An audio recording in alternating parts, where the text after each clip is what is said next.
அறிவு, சிந்தனை,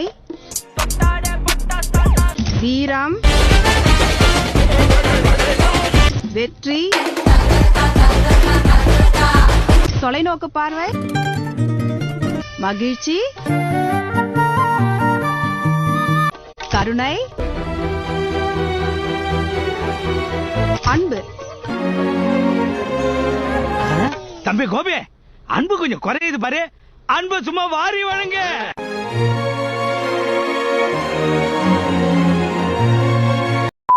சினிமா அப்படிங்கிறது ஜானர்ஸால மிக்ஸ் செய்யப்பட்டது. ஸோ ஒவ்வொரு படமும் ஒவ்வொரு ஜானர், ஒரு லவ் ஜானர் இருக்கும், ஒரு ஆக்ஷன் ஜானர் இருக்கும், ஒரு காமெடி ஜானர் இருக்கும், ஒரு டிராமா ஜானர் இருக்கும். இப்படி வேற வேற ஜானர்ஸுங்கிறது இருக்கும். இதுல ஜானர் மிக்ஸுமே இருக்கும், ஜானர் ஷிஃப்ட்டுமே இருக்கும், சப் ஜானர்ஸ் இருக்கும். இப்போ த்ரில்லர் எடுத்துக்கிட்டோம்னா அதுல horror thriller, crime thriller, investigation த்ரில்லர்னு சொல்லிட்டு இத்தனை இருக்கும். ஸோ இப்படி ஜானர்ஸுங்கிறது ஏகப்பட்டது இருக்கு. இப்போ சினிமாவில் வந்துட்டு இந்த மிக்ஸ் ஆஃப் ஜானர்ஸ் தான் வந்துட்டு பயங்கர ட்ரெண்ட்ல போயிட்டு இருக்கு. வேற வேற ஜானர்ஸை ஒரே படத்துல கொண்டு வருது. அண்ட் ஃபர்ஸ்ட் ஆஃப் ஒரு ஜானர், செகண்ட் ஆஃப் ஒரு ஜானர், அது ஷிஃப்ட் ஜானர் ஷிஃப்ட்னு சொல்லிட்டு சொல்லுவாங்க.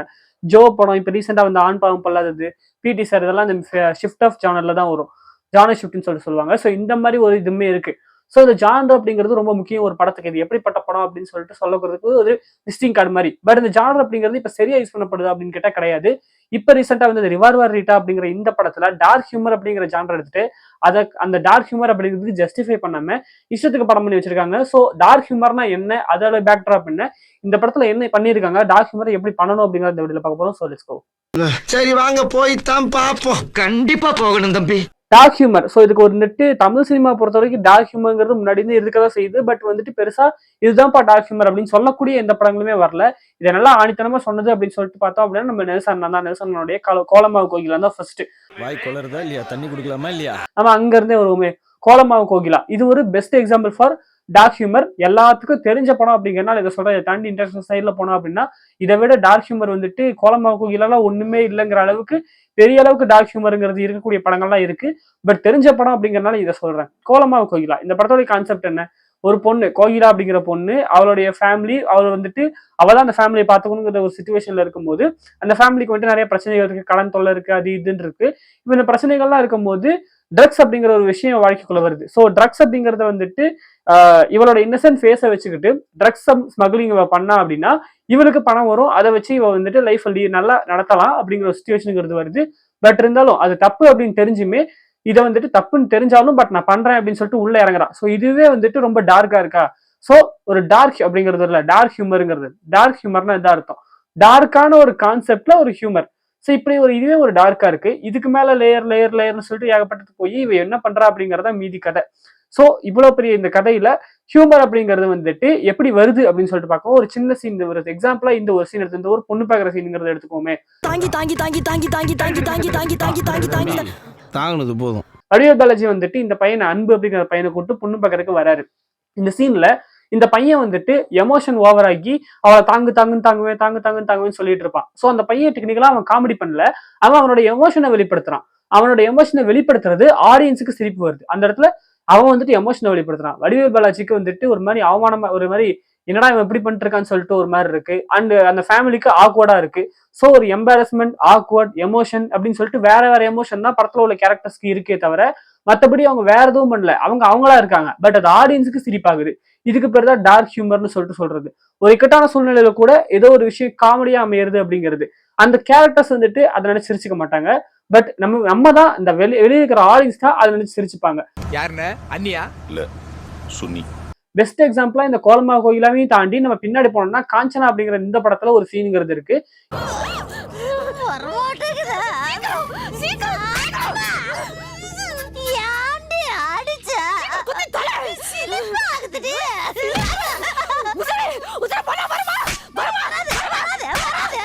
இந்த இடத்துல ராகவோடைய அம்மாவும் ராகவோடைய அண்ணியும் வந்துட்டு இந்த பேய் வருதா இல்லை அப்படிங்கிறதுக்கு டெஸ்ட் பண்ணிட்டு இருப்பாங்க. அதுல கடைசி டெஸ்டா அந்த ரத்தத்தை பண்ற சீனுங்கிறது வரும்போது யார் ரத்தத்தை போடுறதுன்னு சொல்லிட்டு அவங்களுக்குள்ள ஒரு சண்டையாகி அந்த அண்ணி வந்துட்டு அவங்க மாமியாரையே நல்லா கேவலமா திட்டுவாங்க, பேர் சொல்லி கூப்பிடுவாங்க, அடிப்பாங்க. அவங்கள பொறுத்த வரைக்கும் அந்த இடத்துல பயத்துல அவங்க என்ன பண்றது தெரியாம அடிச்சுக்கிறாங்க, எல்லாம் பண்ணிக்கிறாங்க, அழுகுறாங்க, பயப்படுறாங்க. பட் ஆடியன்ஸுக்கு அது சரியான சிரிப்பா இருக்கும், தியேட்டரே பிளாஸ்ட் ஆகும். இதான் டார்க் ஹியூமர். அந்த சிச்சுவேஷனுங்கிறது பயங்கர எக்ஸ்ட்ரீமா இருக்கும், பயங்கர டார்க்கா இருக்கும். பட் ஆடியன்ஸுக்கு அது பயங்கர சிரிப்பா இருக்கும். ஸோ இப்படிப்பட்ட இந்த ஜானர் அப்படிங்கிறது இந்த ரிவால்வர் ரேட்டால அபியூஸ் பண்ணி தான் வச்சிருக்காங்க. ரிவால்வர் ரீட்டால வரக்கூடிய இந்த ராதிகா கேரக்டர் இருக்காங்க இல்லையா, ஸோ இந்த படத்துலயுமே வந்துட்டு ஏகப்பட்ட டம்பஸ்ட் காமெடிஸ் தான் இருக்கு. டார்க் ஹியூமருக்கு பதிலாக டம் ஹியூமர்னு சொல்லிட்டு வச்சிருக்கலாம். அதுதான் கரெக்டான டைட்டிலா இருக்கும்னு சொல்லிட்டு நினைக்கிறேன். இந்த படத்தோட கதை எடுத்துக்கணும்னா pretty much இது கோலமா கோகிலா மாதிரி தான் இருக்கும். ரீட்டா அப்படிங்கிற பொண்ணு, அவளுக்கு வந்துட்டு ஒரு அக்கா 2 தங்கச்சி ஒரு அம்மான்னு சொல்லிட்டு ஒரு ஃபேமிலி. அந்த அக்கா புருஷன் கல்யாணம் ஆகி அவன் வந்துட்டு வரதட்சணை கேட்டு தொலை பண்ணிட்டு இருக்கா, குடிகாரன். ஒரு குழந்தை இருக்கு. ஸோ இப்படிப்பட்ட ஒரு சுச்சுவேஷன்ல வாழ்ந்துட்டு இருக்கிற இவளுக்கு வந்துட்டு ஆல்ரெடி சில பிரச்சனைகள்ங்கிறது இருக்கு, கடன் தொல்லை அண்ட் போலீஸ்காரனை வந்துட்டு ஏதோ ஒரு விஷயத்துக்காக மாட்டி விட்டு இந்த போலீஸ்காரனோட பகன்னு சொல்லிட்டு இருக்கும்போது இப்போ ஒரு பர்த்டே ஃபங்க்ஷன் கொண்டாடுற அந்த சமயத்துல வந்துட்டு டிராகுலா பாண்டியன் அப்படிங்கிற ஒரு கேங்ஸ்டர் வந்துட்டு வேற ஒரு வீட்டுக்கு போறதுக்கு பதிலாக இவங்க வீட்டுக்குள்ள வந்துடுறான் போதையில. வந்து நின்றுட்டு இருக்கும்போது பேச்சுவார்த்தையில தெரியாத மாதிரி குக்கர் மூடி எடுத்து அடிக்க அவன் வந்துட்டு செத்து போயிடுறான். ஸோ செத்து போன இவனை டிஸ்போஸ் பண்ணி இந்த கிரைம்ல இருந்து இவங்க எஸ்கேப் ஆகிறது தான் படம். இந்த டிராகுலா பாண்டியன் அப்படிங்கிறவனை வந்துட்டு ஃபாலோ பண்ணிட்டு அவனுடைய பையன் வந்துட்டு இருக்கான். அண்ட் இவனை கொலை பண்றதுக்காக இவனை ஒரு இடத்துக்கு வந்த வச்சு அந்த கேங் இருக்கு, அவனுக்கு பின்னாடி ஒரு ஆள் இருக்கான். ஸோ இவ்வளவு பெரிய விஷயங்கிறது இருக்கு, இவன் எல்லாரும் தேடிட்டு இருக்காங்க போது இதுல இருந்து எப்படி இவங்க தப்பிக்கிறாங்க அப்படிங்கறத மீதி கதை. கதையா நல்லா இருக்கு, ஸ்கிரீன் பிளே சூப்பர். படத்தோட எண்டிங்குமே அதை அழகா கொண்டு போய் எப்படியோ கொண்டு போய் எல்லா கேரக்டர்ஸையும் டேலி பண்ணி பக்காவா முடிச்சிட்டாங்க. பட் இந்த படத்துல எனக்கு பிடிக்காத 2 விஷயம் தான். ஒன்னு டார்க் ஹியூமர்ங்கிற பேர்ல டம் ஹியூமர் பண்ணியிருந்தாங்க. இன்னொன்னு ஒரு பர்டிகுலர் ஒரு இன்டர்நெட் செலிபிரிட்டியை தூக்கிட்டு வந்து அவரை வந்துட்டு வச்சு இவரை வச்சுதான் பண்ணணும் அப்படின்னு சொல்லிட்டு ஒரு வலுக்கட்டாயமா ஒரு காமெடி சீனை வச்சிருந்தாங்க. இது 2 எனக்கு ஒர்க் ஆகவே இல்லை. அது என்னங்கிறத சொல்றேன். ஸோ ஃபர்ஸ்ட் வந்துட்டு டார்க் ஹியூமர் மேட்டருக்கு வருவோமே. ராதிகா வந்துட்டு பண்ணக்கூடிய எல்லா விஷயமுமே டேய் இந்த முட்டாள் அரிசி துரத்துங்கடா அப்படிங்கிற ஒரு ஃபீலுங்கிறது தான் வரும். ஏன்னா இப்போ வந்து டார்க் ஹியூமர் அப்படிங்கிறது எல்லா கேரக்டர்ஸுமே அவங்களுக்கு இதுல இருக்கக்கூடிய அவங்களுடைய எமோஷனை வெளிப்படுத்தும் போது ஆடியன்ஸ்க்கு சிரிப்பா இருக்கணும். அதை விட்டுட்டு டே அவன் அரிசி துரத்துக்கடான்னு சொல்லிட்டு வெறுப்பாய் கோவம் வரக்கூடாது. அவங்க காமெடி பண்ணிக்கிறதுக்கு மூலயமா நமக்கு எந்த ஒரு இதுவும் இருக்கக்கூடாது. ஸோ எல்லாமே ஒன்லைன் ஜோக் போட்டுக்கிட்டு இப்ப கொலை பண்ணிட்டாங்க தெரியாம பாடியை வச்சிருக்காங்க. இப்ப இவனை என்ன பண்றது அப்படிங்கும்போது சமோசா சாப்பிட்டு யோசிக்கலாம்னு சொல்லிட்டு சமோசா எடுத்து சாப்பிடுறது. அதுக்கப்புறம் ஆல்ரெடி கொலை பண்ணி அவனை தூக்கி வண்டியில போட்டு போயிட்டு இருக்கும்போது எவனோ டிஸ்டன்ஸ் சொல்லிட்டு அவங்ககிட்டயே சண்டைக்கு போறது, இவங்களை கொல்ல வரவங்ககிட்டயே தம்பி ப்ளீஸ்பான்னு சொல்லிட்டு இது பண்றதுன்னு சொல்லிட்டு ஏகப்பட்ட டம் காமெடி அப்படிங்கிறது படம் ஃபுல்லா இருக்கதான் செஞ்சுது. அண்ட் இது இல்லாம வில்லன்ஸுமே டம் காமெடிங்கிறது பண்ணிருப்பா. கொலை பண்ண வரவன் வந்துட்டு அவனுக்குள்ள இது பண்ணிட்டு அந்த போலீஸ்காரங்கிட்ட மாட்டிக்கிட்டுன்னு சொல்லிட்டு ஏகப்பட்ட டம்பஸ்ட் காமெடிஸ்ங்கிறது இருந்தது. ஸோ ஃபர்ஸ்ட் அப்படி ஒரு ஃபர்ஸ்ட் இந்த டார்க் ஹியூமர் அப்படிங்கறது எடுக்காம அவங்க வந்துட்டு ஃபுல் அண்ட் ஃபுல் இது ஒரு காமெடி படமாவே எடுத்துட்டு போயிருக்கலாம். டார்க் ஹியூமருங்கிற பேர்ல சும்மா எடுத்து வச்சுங்கிற ஒரு ஃபீலிங் தான் வந்துச்சு. ஸோ இது ஒரு வேஸ்டேஜ் ஆஃப்ங்கிற மாதிரி தான் எனக்கு இருந்துச்சு. ஏன்டா இப்படி ஒரு படம் பண்றீங்க அப்படிங்கிற ஒரு ஃபீல் தான் வந்துச்சு. டார்க் ஹியூமருங்கிறதுக்கு எவ்வளவு எக்ஸாம்பிள்ஸ் இருக்கும்போது ஏன்னா இப்படி ஒரு படம் பண்ணிட்டு இருக்கீங்க அப்படிங்கிற மாதிரி தான்.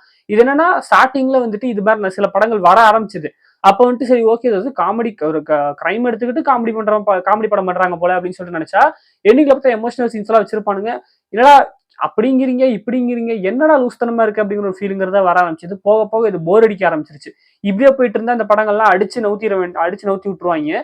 ஸோ அதெல்லாம் மாத்துறது அப்படிங்கிறது நல்லது. இன்னொரு விஷயம் வந்துட்டு டிடிஎஃப் வாசனை வச்சு கலாச்சிருப்பாங்க இந்த படத்துல. ஸோ ஒருத்தன் வந்துட்டு ஜிடிஎஃப் வாசன் சொல்லிட்டு ஒருத்தன் பைக்ல வந்துட்டு இருப்பான். அங்க பாருங்க ஒரு கூட்டம் நிக்குது, அவங்ககிட்ட போயிட்டு நம்ம இது பண்ணுவோம்னு சொல்லிட்டு லடாக் போயிட்டு இருக்கேன் அப்படின்னு சொல்லிட்டு வருவான். ரவுடிங்க நின்று இருப்பாங்க. ஏன் இப்படி நடு ரோட்ல நின்றுட்டு இருக்கீங்க, எங்க பசங்களுக்கு தெரிஞ்சுன்னா அவ்வளவுதான் பாத்துக்குங்க, நம்ம எந்த பிரச்சனைக்கும் போறதுல நமக்கு பிரச்சனை வருது அப்படின்னு சொல்லிட்டு டிடிஎஃப் வாசனை வச்சு கலாச்சிருப்பாங்க. அண்ட் அந்த கேரக்டர் போட்டு அடின்னு அடிச்சு மூஞ்சி ஃபுல்லா ரத்தத்தோட இது பண்ற மாதிரி வச்சிருப்பாங்க. வாட் இஸ் யுவர் இன்டென்ஷன் அப்படிங்கறத என்னுடைய கேள்வி. ஒரு செலிபிரிட்டி அவர் யாரோ வேணாலும் இருக்கலாம், அவரை கூட்டு வந்து அவரை மாதிரி ஒரு கேரக்டர் பில்ட் பண்ணி இவரை வச்சு இவரை வந்துட்டு அசிங்கப்படுத்தி அடிச்சுதான் நீங்க ஆடியன்ஸை சிரிக்க வைக்கணும் அப்படின்னா என்ன நீங்க ஆர்ட்ல என்ன இது பண்றீங்கிறது எனக்கு சுத்தமா புரியவே இல்லை. நாளை பின்ன நீங்களும் ஒரு நீங்களும் இண்டஸ்ட்ரியா இருக்கீங்க, நீங்க உங்க படம் ரிலீஸ் ஆகிற அதே சமயத்துல அவரோட படமே ரிலீஸ் ஆயிருக்கு, அவரும் இண்டஸ்ட்ரியில் இருக்காரு. நாளை பின்ன எப்படி மூஞ்ச பார்த்துப்பீங்கன்னு சொல்லிட்டு எனக்கு சத்தியமா தெரியவே இல்லை.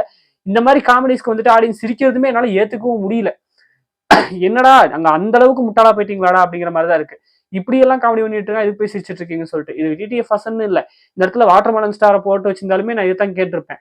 அவங்கள எஜுகேட் பண்ணலாமே தவிர அவங்கள வந்துட்டு இப்படி போட்டு அசிங்கப்படுத்துறதுங்கிறது எந்த வகையில நியாயங்கிறது எனக்கு சுத்தமா புரியவே இல்லை.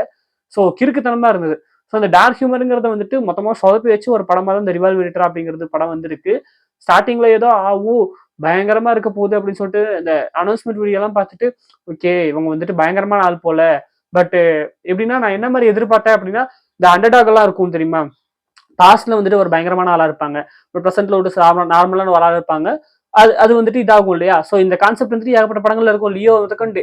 ஸோ இந்த ரிவால்வர் ரீட்டா அப்படிங்கிற அந்த படத்துல வந்துட்டு இந்த ரீட்டா அப்படிங்கிறவங்க இப்படிப்பட்ட ஒரு ஆளா இருப்பாங்க போல. பிரசென்ட்ல ஒரு நார்மலான ஆள், பாஸ்ட்ல வேற மாதிரி ஒரு ஆளு, பிரசென்ட்ல வர பிரச்சனையை அவங்க சமாளிக்க போறாங்க ஒரு கமர்ஷியல் படம் அப்படின்னு சொல்லிட்டு நினைச்சா என்னென்னமோ கொண்டு போய் எங்கெங்கயோ கொண்டு போய் எதுக்கு அந்த அனௌன்ஸ்மெண்ட் வீடியோ ஃபைட் அப்படிங்கிறதே தெரியல. இந்த இடத்துல ரீட்டா ஃபைட்டே பண்ணல. ஸோ ரொம்ப மொக்கையா முடிச்சிட்டாங்க அப்படின்னு சொல்லிட்டு நான் சொல்லுவேன். ஸோ நீங்க என்ன இந்த படம் பார்த்துட்டு என்ன நினைக்கிறீங்க அப்படிங்கறத நீங்களே சொல்லுங்க, உங்க கமெண்ட்ஸ்ல சொல்லுங்க. இந்த மாதிரி ஜானர்லாம் கொண்டு வந்துட்டு தூக்கிட்டு வராதீங்க, இதெல்லாம் அழிக்கப்பட வேண்டிய விஷயம். ஸோ என்ன பண்றாங்கன்னு சொல்லிட்டு பொறுத்திருந்து பார்ப்போம். அடுத்த வாரம் துரந்தர் அப்படின்னு சொல்லிட்டு ஒரு படம் ரிலீஸ் ஆகுது. ஆவுன்னு ஹைப் பண்ணிட்டு இருக்கானுங்க, பயங்கரமா இருக்க போதுன்னு சொல்லிட்டு இருக்காங்க. இதுக்கு நடுவுல வந்துட்டு 2 விஷயம் எனக்கு வந்துட்டு ரொம்ப கோவம் வந்துச்சு. ஒண்ணு வந்துட்டு இந்த சமந்தா கல்யாணம் 2வது கல்யாணம் பண்ணிட்டாங்கன்னு ஐயோ போச்சே ஆவுன்னு சொல்லிட்டு கதறிட்டு இருக்கேன் பார்த்து எனக்கு என்ன ஒரு பாவமா இருந்தவங்களை பார்த்தா, டேய் யூ நீட் டாக்டர், போய் டாக்டரை பாருங்கடா அப்படிங்கிற மாதிரி தான் இருந்தது. அவங்களுக்கு கல்யாணம்னா உங்களுக்கு என்னடா, நீங்கடா இவ்வளவு கவலைப்படுறீங்க, சத்தியமா புரியவே இல்லை. 2வது துரந்தன் படத்துல ஹீரோயின் வந்துட்டு நம்ம சைவம் படத்துல இந்த குட்டி பொண்ணு ஒருத்தவங்க வருவாங்கல்ல, அவங்க தான் அந்த படத்துல ஹீரோயின் போல இருக்கு. அவங்க வந்துட்டு என்ன பேசுறாங்க அப்படின்னா, ரன்வீர் சிங்க்கு 40 வயசு, இந்த பொண்ணு இப்பதான் புது ஆக்ட்ரஸா வந்திருக்காங்க, இவங்கள போய் சிரியா போட்டிருக்காங்களே, என்ன இது ரொம்ப தப்பா இருக்குன்னு சொல்லிட்டு. என்ன தப்புன்னு எனக்கு சத்தியமா புரியவே இல்லை. இதே ஆக்ட்ரஸா பொன்னியின் செல்வன் படத்துல வந்துட்டு அவங்களும் இதே ஆக்ட்ரஸ் நடிச்சிருப்பாங்க. அவங்க பிளே பண்ண கேரக்டர் நந்தினி கேரக்டர். ஸோ இப்போ வந்துட்டு இப்படி நடிக்கிறதுல என்ன தப்புங்கிறது எனக்கு சத்தியமா புரியவே இல்லை. ஆர்ட்ல வந்துட்டு இப்ப இந்த வயசு வித்தியாசம் இதெல்லாம் பார்க்கணுங்கிற எந்த அவசியமே கிடையாது. அவங்க ஒரு தப்பான கேரக்டர் பண்ணாதான் கேட்கணுமே தவிர, அப்பயுமே நீ கேட்க கூடாது. உன் உரிமை, உனக்கு யார் இந்த உரிமையை கொடுத்தது? ஆக்ட்ரஸ் அவங்களோட இஷ்டம். ஸோ இவனுங்க வந்துட்டு எப்படின்னா, நான் சொல்ற மாதிரி இரு அப்படின்னு சொல்லிட்டு அந்த ஆக்டரை போட்டு பிடிச்சி இழுக்கிறது தான் பிரச்சனைங்கிறதே நான் சொல்லிட்டு நினைக்கிறேன். ரொம்ப வஸ்டா தான் போயிட்டு இருக்கானுங்க. ஸோ பார்ப்போம். இந்த துரந்தர் படம் வந்துட்டு உண்மை கதையை பேஸ் பண்ணி வருது, என்னென்னமோ சொல்றாங்க. இதை பத்தி நிறைய விஷயங்கள் இன்ஃபர்மேஷன் வந்துட்டு இருக்கு. ஸோ பயங்கரமா இருக்கும் அப்படின்னு சொல்லிட்டு சொல்றானுங்க, எனக்கு தெரியல. பட் பாக்குறேன் இது எப்படி இருக்குன்னு சொல்லிட்டு. நான் எந்த ரிலீஸ் ஆகுது, ஸோ அப்படியே பார்த்துட்டு சொல்றேன் என்ன மேட்டர் சொல்லிட்டு. அப்படியே வரேன். பை. ടൈമായി